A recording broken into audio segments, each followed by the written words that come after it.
నిండు నూరేళ్ల సావాసం సీరియల్ జీ తెలుగులో సాయంత్రం 6 గంటల స్లాట్ లో ప్రేక్షకులని ఎంతగానో అలరిస్తోంది. ప్రస్తుతం ఈ సీరియల్ కథ ఊహించని మలుపు తిరిగింది.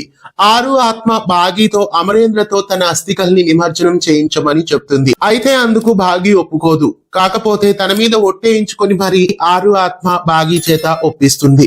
అయితే అస్థికల కుండల్ని మార్పిడి చేస్తారు. చిత్రగుప్తుడి అంబులికము సాయంతో అంజలి అరుంధతి అస్థికలని తీసుకెళ్లి అమరేంద్రకు అందజేస్తుంది.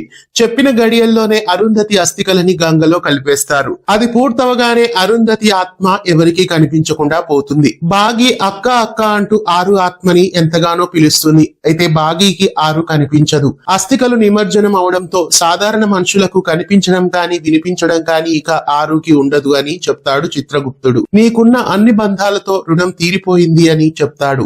తీరని రుణాలేవైనా ఉంటే అవి మరుజన్మలో తీరుతాయని చెప్తాడు. అంతలో భాగి కళ్ళు తిరిగి పడిపోతుంది. భాగి ప్రెగ్నెంట్ అని చెప్తారు. ఇక భాగి కడుపున ఇప్పుడు అరుంధతి పుట్టబోతోంది. ఇదే ప్రస్తుతం కథలో ట్విస్ట్. ఆరు చెల్లి కడుపున పుట్టబోతోందని చిత్రగుప్తుడు ఆమెతో చెప్తాడు. అది విని ఎంతగానో సంతోషపడుతుంది ఆరు ఆత్మ.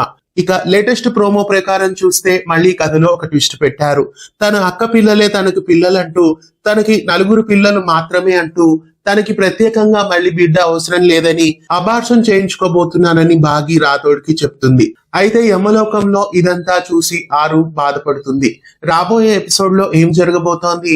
ప్రస్తుతం ఆరు భాగి కడుపున పెరుగుతోంది. అంటే ఇప్పుడు అబార్షన్ జరుగుతుందా లేదా అనే విషయానికి వస్తే ఎవరు ఎన్ని ప్రయత్నాలు చేసినప్పటికీ భాగి ప్రెగ్నెన్సీని తీసేయరు. ఖచ్చితంగా భాగి ఆరుకి జన్మనిస్తుంది. రాబోయే ఎపిసోడ్స్ లో కథ ఇదే జరగబోతోంది. నిండు నూరేళ్ల సావాసం సీరియల్లో ఇక ఆరు ఎవరికి కనిపించదు కాబట్టి పల్లవి గౌడ క్యారెక్టర్ ని ఎండ్ చేస్తారా అనే విషయానికి వస్తే భూలోకంలో ఆమె ఎవరికి కనిపించకపోయినప్పటికీ చూస్తున్న ప్రేక్షకులకి మాత్రం ఆరుని చూపిస్తారు. ఎందుకంటే ఆరుగా పల్లవి గౌడ నిండు నూరేళ్ల సావాసంలో కనిపించకపోతే సీరియల్ ఎవరు చూడరు. కాబట్టి సీరియల్లో ఎవరికి ఆరు కనిపించకపోయినప్పటికీ సీరియల్ చూస్తున్న ప్రేక్షకులకి మాత్రం ఆరుని చూపిస్తారు.